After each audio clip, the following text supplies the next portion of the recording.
Hi friends, இந்த வீடியோவில் சுடிதாரோட back பார்ட்டில் டாட் பிடிக்கிறத பற்றி போட்டிருக்கேன்.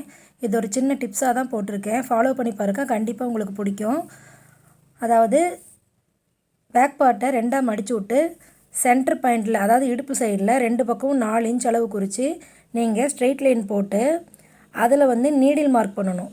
இப்போ நான் வீடியோவில் காட்டுற மாதிரி ஸ்ட்ரெயிட் லைன் போட்டு அதை சென்டர் பண்ணி நம்ம ஒரு மார்க் பண்ணிக்கிறோம்.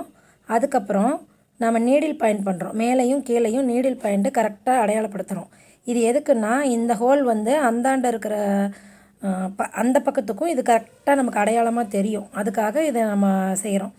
இந்த நீடில் பாயிண்ட்டை நம்ம குறிச்சிக்கிட்டு அந்த பக்கம் போட்ட மாதிரி இந்தாண்டையும் நம்ம ஒரு ஸ்ட்ரெயிட் லைன் போட்டு அளவுகளை பார்த்தோம்னா சரியாக இருக்கும். இப்போ நம்ம இந்த டாட்டை பிடிக்கும்போது 2 பக்கம் ஈக்குவலாக வரும். இந்த ஈக்குவல் இல்லாமல் தான் நிறைய பேர் அந்த சுடிதாரோட ஃபினிஷிங் நல்லா இல்லாமல் இருக்கும்.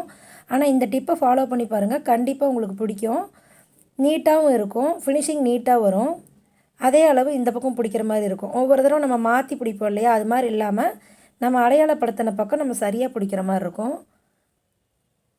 இப்போ பாருங்கள், இந்த ஃபினிஷிங் பாருங்கள், நீட்டாக இருக்கும்.